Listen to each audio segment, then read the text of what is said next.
Hey guys, Chris with American Warrior Forge here. Just got a little quick blacksmithing tip today, another technique. We're going to use plasticine clay again to take a look at. And today what we're going to be looking at is the process of upsetting. Now, upsetting is basically moving mass back into the piece of work, okay? So when in blacksmithing, we don't do a ton of stock removal. Mostly we're repurposing the mass, right? So, for example, if I was going to forge a leaf, right? This initial part here of my bar, I'm going to want to thicken it out before I isolate that section of steel so that I have enough material there to make my leaf, okay?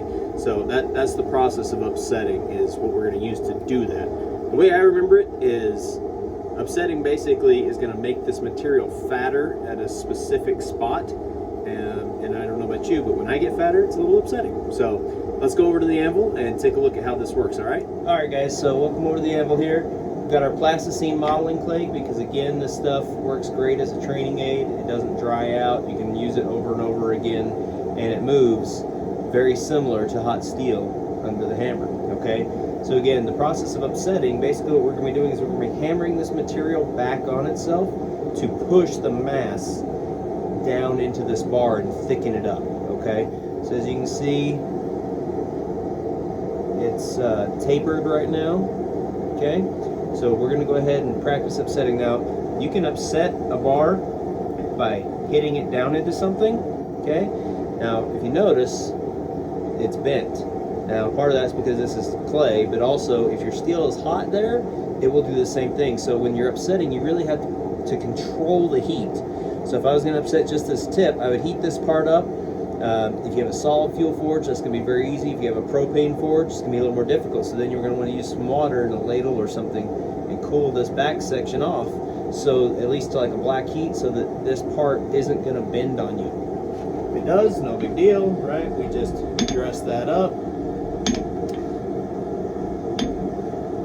Okay. So you can do that by hammering down onto something. You can also do it by hammering down from the top into a flat surface like on your anvil, and then again just a little bit of dressing up, just like we always do in blacksmithing, right? Now if you can see, it's already gotten thicker in this tip, all right? So it's already began upsetting and pushing that mass back into itself. So the other way to upset is to hold the work over your anvil with the piece that you want to upset hanging over the edge of the anvil, the far edge of the anvil, and then to take your hammer and you're going to drive it back into itself. Now again, you need to control your heat because it's going to start bending and going in different directions. Like you can see here, the plasticine's kind of got this little bit of an S thing going on. You can also see where that mass is starting to move back into itself. So again, we'll just dress that up, and then you would take another heat. Obviously your hammer blows will be a little harder than this, but the clay moves much easier than steel does, even though it mimics the movements of steel, so that's why I'm just lightly tapping. But you don't want to be too hard, because then again you're going to bend it and get it all out of place. It's going to be a lot harder to straighten. So just from that little bit of upsetting, you can see how much thickness we've gained here at the tip, right? Now again, if I was doing something like a leaf, for example, upsetting would be very good, but then obviously I would need to isolate.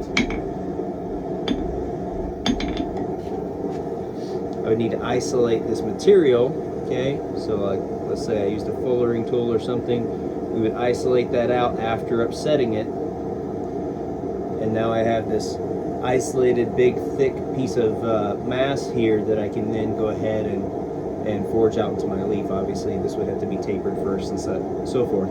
But that's one way upsetting works. You can also use upsetting like for spoons, for example, or for creating a decorative tenon or ball at the top of like a railed gate. So it's a very very valuable tool and a technique to have in your back pocket. All right, that's upsetting, guys. Let's go back. All right, guys, thanks for joining me today on this quick tip video on the process of upsetting. There's our plasticine clay we used. I dropped it in the sand, so it's got a little bit of residue in it, but it still works just fine. So again, plasticine, it's a wonderful tool, especially if you're teaching students or if you're just learning and getting into this craft, because it can be used over and over again. You just remold it, and off you go. And upsetting, it's a valuable technique. Try it. It can be a little tricky. The key to upsetting is isolating your heat. If this whole bar is hot, the whole thing's gonna be moving all over the place, and you're not gonna get the desired effect.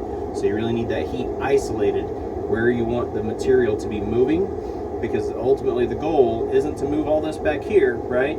It's to take this little section at the front, push it back in itself, like so,